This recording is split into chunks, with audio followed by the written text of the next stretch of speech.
What's up, everybody? Welcome to another episode of Turn on the Jets Live.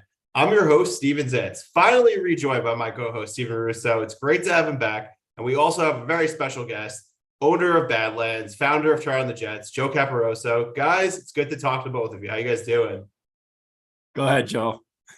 I'm doing good. I'm happy to be back with you guys both at the same time. It's been a while. And it's been, as we were saying before we got on, sort of a weird off season. So it's good that the draft is getting here to have some real stuff happening.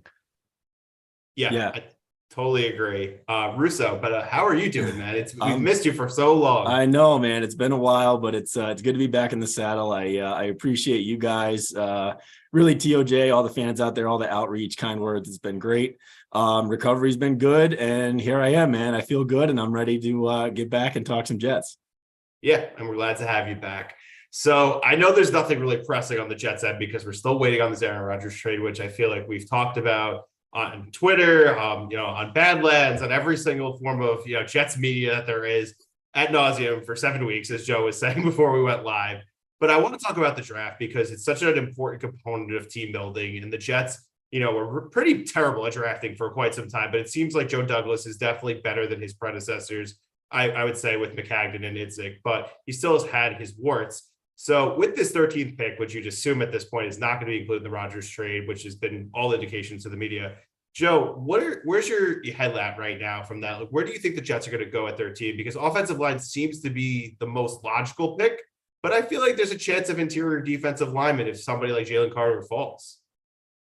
If Jalen Carter falls, which I think would be very surprising if he got all the way to 13, that's one of those unicorn situations where I'm sure he is much higher than 13 on their overall big board, and they certainly still have the need on defensive line. So that's one of those where you just take advantage of having something fortuitous happen, and I think you go get him. Now, I don't anticipate that happening. Crazier things have happened, in the NFL draft and with players dropping with somewhat similar situations to him. But if it's not going to be him that's there at 13, it does feel like the safest bet remains, and it's not sexy, and it's kind of been the same since like February, is they're very likely to go offensive line at 13.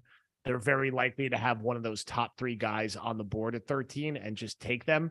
And I wouldn't be surprised, and I wouldn't be mad if their first two picks in this draft were offensive linemen, if they went tackle center to kick things off. Now, we don't know as of this point if they're going to be going 13, 42, 43, or just 13, 42, or one of those picks is going to go out. It does seem more and more likely that they could be making all three of those picks, and the compensation could be tied to 24 and 25, which is okay.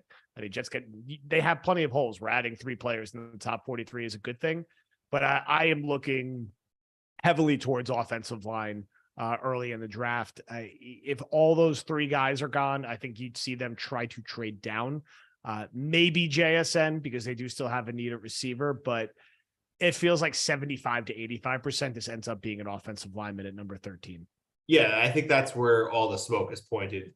Steven, what are your thoughts a bit on this? Like, I'm sure you want, Aaron Rodgers to be protected as best as he can. Yes. But what are your thoughts on taking a potential receiver like JSN? Because it seems like he's like the consensus number one wideout in the draft. Yeah, I mean, missing out on Odell, I think it kind of highlights obviously the need and the fact that the Jets brass clearly thinks they need an additional body there, which is good, right? That's a refreshing thing for us to see, because finally, for us as fans, it feels like they're actually listening and kind of doing the right thing here, because we can't just, rely on the likes of Corey Davis to be, someone that we're going to count on to put up numbers and be healthy and be able to make catches. So the prospect of getting a guy like JSN at 13, I think excites me. But I tend to agree with Joe there, where I do really think kind of chalk pick is them going, oh, well.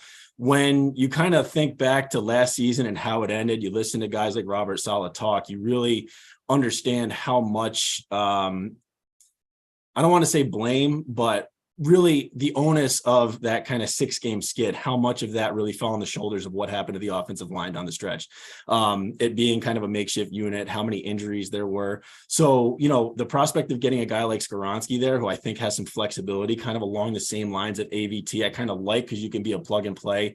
If Dwayne Brown really does come back and slides in at left tackle, maybe you could find spots for Skoronski along the other spots of the line where he may be a backup. So someone like that, I just think is kind of the chalk pick. I do think that's the way they go at 13 ultimately, despite how intriguing a JSN may be at 13, but that's ultimately where I think they go. And then pairing them with 40, guy at 42, like the center that Connor likes, his name's John Michael Schmitz. Yes. Thank you very much. I think that's just another signing that I think, or another draft pick that would round it out pretty well. Yeah, I mean, I just feel like you got to get another offensive lineman because you have so many question marks with Becton. You really don't know how Max Mitchell is going to be. I know he's supposed to be having a full recovery, but it's still a scary thing to go through when he had blood clots last year. And even with that, he was definitely up and down. But I think for a 4th-round rookie, you got as good as production as you could from him. But yeah, you got to take a blue chipper. You need somebody that you think could be a cornerstone protector for whoever the quarterback is, the long term. And obviously Rodgers, hopefully for 2 years, but at least for 1 year. But Skoronski to me would be a home run. And I'm interested to hear from you guys too. Like, Joe, you mentioned the prospect of Jalen Carter falling. Like, what are your guys' thoughts here on that? If he does fall, like, do those red flags scare you enough? If you were in Joe Douglas's shoes, I mean, I think we all kind of have PTSD from the interior defensive lineman early on, but now it's like, okay, this is a legitimate need, and getting a guy like that to pair with Quinnen Williams, obviously that excites you, but do the red flags kind of scare you enough to where even if you were available, if you were in Joe Douglas's shoes, like what would you do? I mean, look, I think it's a very valid question and a very valid concern, because if he is actually at 13, those red flags may be worse than we're thinking. Or look, so, maybe teams got that much more aggressive for quarterback and those 4 guys go in the top 12 and that takes up a third of the picks. And then some other guys end up going higher than we expect. And it's just one of those things where he happens to be there. The prospect of having him next to Quinnen Williams, ideally off this new contract, would make one of the Jets defense one of the most difficult to slow down and stop in the NFL. They just have so much explosiveness from an interior pass rush perspective. And I've had more IDL fatigue than anybody, over the past few years, but you finally saw it click through last year with Quinnen, where he was a 12 sack guy, played the entire season, was a true all pro. And now they really need someone else who could chew up some, reps next to him. I think Quentin Johnson will help. I'm not crazy about Solomon Thomas taking on that much bigger of a role. You know what you'll get out of JFM, but to get a guy who is really like arguably the most talented player in the class, he's in the discussion, even if he's not, at 13, would be very interesting. And I think they would be more amendable to doing it if they know they're keeping 42 and 43. And the picks are going to be for a later year, because that gives them 2 other shots at like very high 2nd round picks, or they could package those picks and get back into the 1st round and get someone that they really want. I think this is a very unlikely scenario, but you never know. And Robert Saleh and that defense can never have enough interior defensive linemen, can never have enough people rotating through who go after the quarterback. That's why they're going to hang on to Carl Lawson. They're still going to have Bryce Huff. They're still going to have Jermaine Johnson. They still may take an edge rusher relatively early in this draft if the board breaks the right way, because they're just going to be rotating people through and want people who can get after the quarterback. So it's not out of the question. And it's the kind of pick where, like, Douglas has not been shy about the low floor, high ceiling. It really hasn't worked out to date, but that doesn't mean that it won't work out necessarily the next time.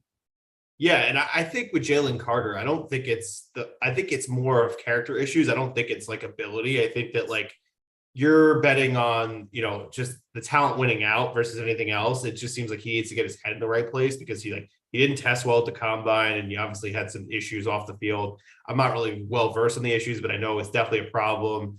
But for me, like I would be interested to see what would happen if Skoronski and Jalen Carter were both on the board. What would Joe Douglas do? Because in that instance, you could really get like a very like safe prospect with Skoronski. People think could be the best offensive lineman in the draft because of the versatility on the inside or the outside. But then you will have this guy who could be the best player in the draft. It almost, to me, would be like a Laramie Tunsil situation when the Dolphins were able to get him when he was supposed to be the number 1 pick, going into January. But the Jets are in a place, like you said, it's just like they need to get these holes filled up. Like, we don't have a center right now, which I think is crazy to think. It's April 16th. no center on the roster. I know they're going to sign somebody, whether it's Ben Jones, maybe they bring that McGovern on the cheap, which I think would actually be a good move at this point, considering he was okay last year. He was like very serviceable. And then you would draft someone, I think, in the second round, like JMS, or maybe the guy, I can't remember his name, Joe Tipton from Wisconsin. Yeah, Tippmann from Wisconsin, like one of those guys to learn and maybe eventually take over midway through the season. But we do need interior defensive line help. If they get a guy like Al Woods or Puna Ford, I'll probably be like, don't take it, take the offensive lineman. But it's definitely an interesting conversation for sure. And Joe Douglas's job is on the line. So you got to think of, how he needs to approach this offseason. Is it get the safe guy that will contribute and won't be a problem, or swing for the fences and hope it could actually be a difference maker that could get this team on a long playoff run? Yeah. I mean, it's an unlikely, but, kind of fascinating scenario. And I think it will, with Robert Saleh, I think that's kind of the wild card, where if Jalen Carter were to fall, I think it'll say a lot, and they'll probably rely on Saleh to be able to kind of remedy some of those character issues. And then obviously his focus on the D line. And when you think about how scary that really could be with a fully healthy now Carl Lawson, another, Jermaine Johnson with another year under his belt coming off the edge, you pair, Jalen Carter with Quinnen Williams, then you still got JFM. That's exciting. But you flip it to the offensive line, where really on paper it sounds great. You got Dwayne Brown coming back, Laken Tomlinson hopefully gets better. You got AVT returning. There's still a hole at center. What do? Do they fill that with Ben Jones? And you got Mekhi Becton, who looks great, and Max Mitchell to compete. But really, when you break it down, there's still questions across the board there, right? So on paper, it sounds good, but there are a lot of questions. So the safer pick clearly is offensive line, but man, it's going to be fascinating to see if that scenario actually plays out. Yeah, I'm very intrigued. And that's what's going to make draft night fun for us, because we really don't know what's going to happen, because the quarterbacks are the wild card, because at least Stroud, Bryce Young, and probably Anthony Richardson are going to go, I would say, top 5 in some capacity. And then Levis is interesting because you don't really know whether he's going to go. He could be a top 10 pick, or he could fall all the way to the late teens to a team like Tampa Bay, who has had interest in him. So if there's 4 quarterbacks going in the top 10, that definitely helps the Jets' chances to get a player that's high on their board, because I would say Will Levis is not really, a top 10 prospect, but because of the desperation of the position, it can alter, how the board ends falling. Because we never thought Garrett Wilson would fall to us at 10, and it ended up happening, which is crazy to think. And boy, are we happy that Atlanta liked Drake London a lot more and Seattle liked Charles Cross. 100%. Yeah, it's there's always some surprises that come on, in that early part of the round. And look, the last couple of times they've picked roughly around this spot, they've done well. They went and got ADT, which I think everyone liked, and they got Garrett Wilson last year, which has worked out really well so far. So it's not, this sort of like mid-ish part of the first round, they've generally done relatively well with. So it's just what's interesting about this offseason. It's been so unconventional in that, the news effectively of Rodgers coming to the Jets broke, I don't know, like 7 or 8 weeks ago. It's crazy. It's like, it's not done yet. It feels like it's just about done, but it's kind of like overshadowed the rest of the offseason. What's been like a generally like pretty quiet free agency period, and has kind of overshadowed a lot of the draft talk. Because if you're just talking like actual formalities of what's happened so far this offseason, like from a transaction standpoint, like they signed Alan Lazard and Mecole Hardman. They signed, Quentin Johnson. They swapped out punters. Thank God, by the way. Big win though. Thank God. I mean, for us, we're thrilled, but we're irrationally obsessed with punters. And they brought Quincy Williams back. They traded a 7th for Chuck Clark. It's been like a pretty quiet, calm offseason. There hasn't been like some like major actual splash yet. Now we expect one to come, certainly. But it hasn't yet. And that's we've kind of been in this like weird purgatory period waiting for this offseason to feels like doesn't really get started until Rodgers comes. But now the draft is less than 2 weeks away. I know, like it's the least locked in I've been for the draft in a while, because typically the Jets have been drafting very high. So there's been a lot of intention about what they're going to do, whether it was going to be, Zach Wilson or, last year when they had the 4th pick, because we really didn't know what they were going to do. We all thought it was probably going to be Ike Ekwonu or maybe even Kayvon Thibodeau, and ended up being Sauce Gardner, which at first we all were like, why would you get Ekwonu this high? But then at the end of the night, when you saw them get all 3 guys in the first round, you're like, all right, this is great. It ended up being probably one of the best classes the Jets have had since 2006, which to me is like the best class I've seen in my lifetime because of the amount of long-term contributors that they had. And the hope is that this class will be like that as well. But thankfully, we will have a quarterback who's a high-level quarterback, not Chad Pennington, who is a great Jet, but, he's not Aaron Rodgers, even if Aaron Rodgers is 39 years old. But I think the Odell stuff was something that Jet fans were hoping for. And I was about it. I was very on board with it, but I can understand the, reservations people would have because he is a personality, but I think he's a little more mature than he was when he was playing for the Giants. So I don't think that would have been an issue. But the money was key to me. You can't be paying that guy $15 million a year. I don't care, what his, credentials were prior to, getting hurt, but he hasn't played football in a full season. And he's 30 years old, turning 31. I'm fine with the Jets not doing that. I think they do have other needs. They need to pay a center. They need to get probably another receiver. They need to get some interior defensive line help. And honestly, if they could get a better safety, I would be cool with it because you're relying on Whitehead, who I think was very up and down, but showed some flashes in his first year. But if they could upgrade that spot, I think that they would in a second. And I know Connor's been alluding to that a lot out of Badlands because Chuck Clark is kind of the same positional, fit as a guy like Whitehead, but I think the Jets see it as Tony Adams is the guy that's going to be taking that role eventually because they love him. He was fine in spot duty, but I don't see it. I hope to be wrong about him. But Joe, I know you were ultimately happy they didn't give Odell that contract, but what were your closing thoughts on that situation? Then I'll pass to Russo. Look, I'm happy, as Steven was saying at the top, that they know they need more at receiver, and that they were very in. And I think they were fully expecting to get him and thought that the, 12 or 13 that they offered, or what, maybe it was 9. I don't know if we'll ever know the exact number, would be enough, but they need more. And look, it was paying Odell $15 million guaranteed the right answer? Probably not. It's kind of crazy to give him that much money. They're already paying a guy like Corey Davis a lot this year, $11 million. Now I think he's going to get cut. He's going to get restructured.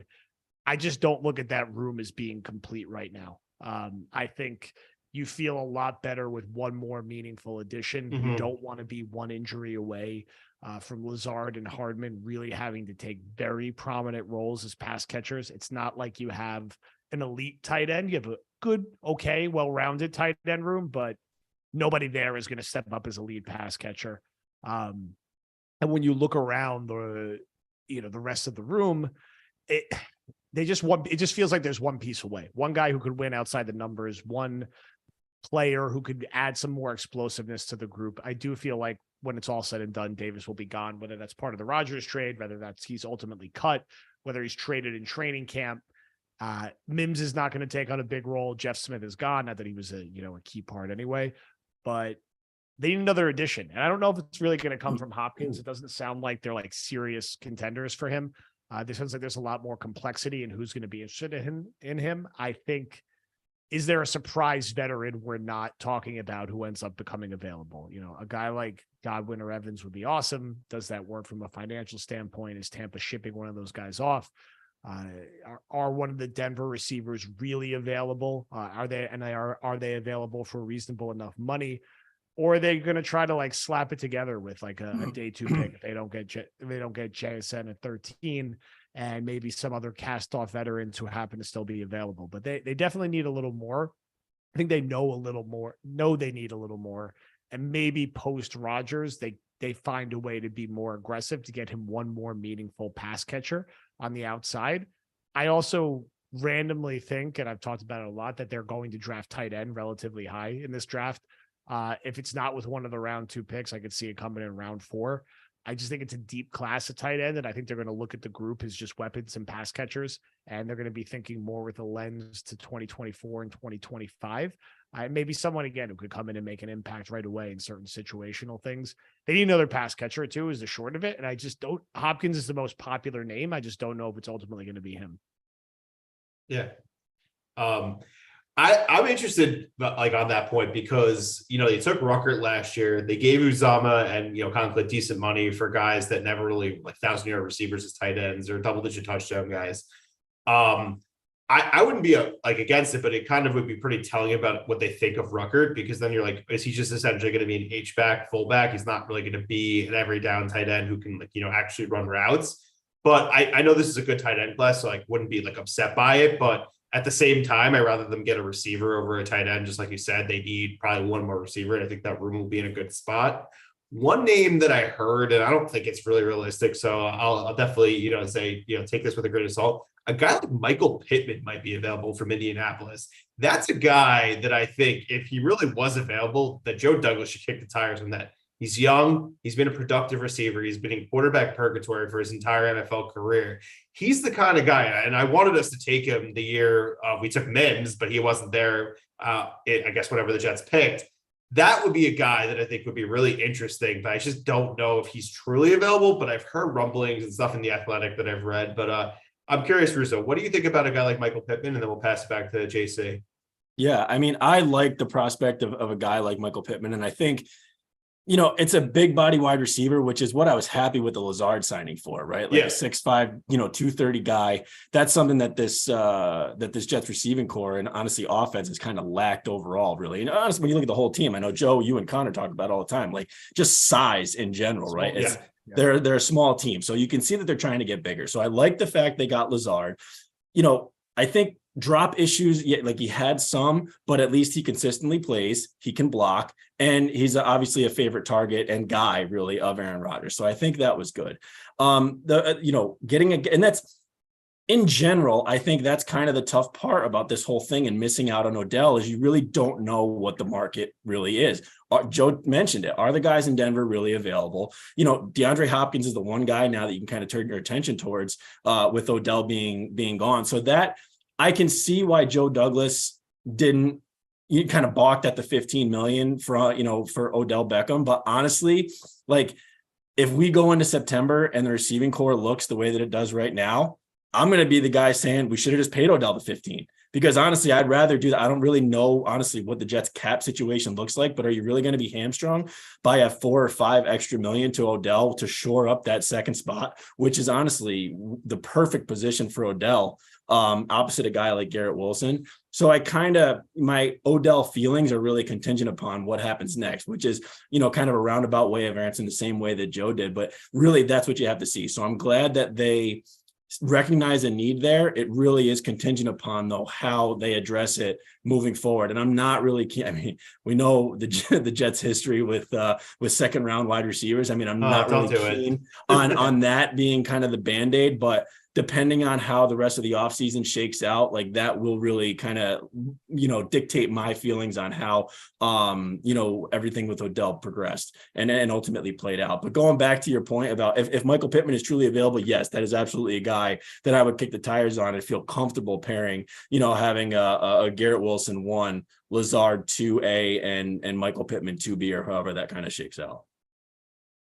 Yeah, I like Pittman a lot. I mean, he's a young ascending player. He's got good size. He's someone who could win outside the numbers, which is what you'd like to see round out this receiver group a little bit, and someone who could be a natural number 2 or a 2A opposite of Wilson, where I think Lazard is more of like a 2B in sort of the target hierarchy that they set up. And you also got to remember they also traded Elijah Moore away, and my guess is that they traded him away thinking they would likely get Odell, or likely had a different replacement in mind, unless he was really that difficult behind the scenes, which I don't think was the case. Like I'll evaluate the decision to trade him, the decision to pass on paying Odell when we see what that depth chart looks like in August, because if it's the way it is now, that's not good enough. And it will be something that rears its ugly head at some point, especially if you're in this you're in an all-in window for the next 2 years. You're hoping it's 2 years, not 1 year. This isn't the time to be worried about, a few $1 million or holding on to an extra pick that you may want. You want to get Rodgers as much as you possibly can and load up and give yourself security if there's some type of injury or something you're not planning for. Yeah, and honestly, moving the Elijah pick, or moving Elijah for a pick to get Aaron Rodgers is one thing, and I'm fine with it. But if they did that and we don't, the wide receiver room stays as is, you still get Rodgers, you keep 43, then it kind of looks different depending on what that pick is too, because Elijah with Aaron Rodgers as your slot receiver paired with Mecole Hardman and kind of how that looks, that's a different story as well, right? Like, so there's just a lot of moving pieces here, and it's all contingent, and we've just been in a waiting game forever. So it's all kind of contingent upon how the rest of the stuff shakes out here. Yeah, the one thing I would say is that why I think receiver in some capacity will be addressed, I don't think it's going to be the room that we see right now, is I think some things will happen as a trickle effect once Rodgers is acquired, when they make all those, cap gymnastics moves to get all that in place, whether it's like, adjusting his contract, which apparently Boomer Esiason said, and I think other people have said that Jeff fans will be happy to see like what type of structure he takes, because he's willing to take less to obviously fulfill the needs that this team does have. So I think that's one thing to keep in mind, which is why I've been a little bit more patient with, how they've addressed the offseason as a whole. I think probably why they don't have a center. I would like, you need a guy to snap the ball, and you can't rely on somebody who's never done it before, immediately, unless they're like, a slam dunk prospect, maybe like a guy like Linderbaum from last year. So I think you'll see some moves in May, maybe even June. I think that's when a lot of this stuff will happen. I think they'll probably make a trade if they don't draft a receiver. But I'm not overly worried just yet. I think, like you said, we'll revisit the conversation once we get to training camp and that Hall of Fame game, and you see who Zach Wilson's throwing to, and then you can panic if we feel like it's guys like Randall Cobb that are the Band-Aid, for lack of a better term, because he'll probably be here. Let's be honest with ourselves. Which is fine, as long as he's not like relied upon, right? If he's a depth piece, like, so be it. But then that's just what we're waiting on. So, seeing how this eventually progresses and moves forward, I think is the key, which that's what we're used to, man. It's been an off season just waiting. We're 99% confident that Aaron Rodgers is going to come, but like, and the Jets fan in me just continues to see the worst and like this fall apart at the last second. So there's a huge part of me that's just like, get it done no matter what it costs, just so I can put it to bed and know he's here. But it's been just that kind of off season. It has.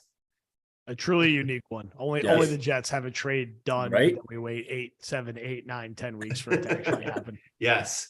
I know both of you guys have some kids you got to put down, so we are going to wrap soon, but I'll do some quick fire here. So I want to do for Quinnen, what's his contract going to be? So you could do length, what the actual contract is, and then guaranteed money.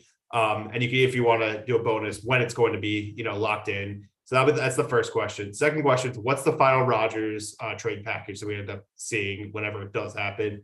And then third question is, do the Jets host a home playoff game this year? So I'm going to pass it to Joe first, and then Russo, you give me your thoughts.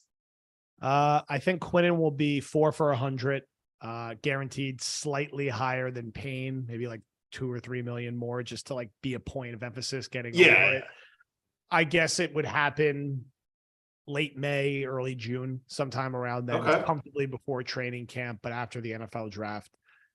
Rodgers, I think it's going to end up being draft day or the day before the draft, a 2023 second, and then a 2024 conditional pick that is most likely to end up being like a third and is only a first if the Jets effectively like win the Super Bowl with Aaron Rodgers or something like that. Maybe something like Corey Davis or another third pick is thrown in that's small, but I'm sticking to that being roughly the compensation, and it happening right before the NFL draft, much closer to the draft than I initially thought, but I'll stay with that. If they get Rodgers, and if they make 1 or 2 more meaningful additions after that, I think they have a reasonable chance of winning the AFC East, which would be your pathway to hosting a playoff game. I don't think they're competing with Kansas City or Cincinnati to be like a 1 or 2 seed or getting a bye week, but do I think that with how we saw Buffalo finish last year and how New England, I think, will still be pretty average this year, and some of the injury concerns around Tua, that there's a pathway to the Jets being like 11-6 and winning the AFC East and being like the 4 seed and hosting a playoff game? Yeah, I wouldn't say it's the most like that. Buffalo will be the favorite and should be. Yeah. But I think post Rodgers acquisition, there's a 35 to 40% chance the Jets could have that opportunity, which would be their first hosted home playoff game since the Colts won, I believe, in the 2002. So, I mean, that's how crazy it's been. It's wild.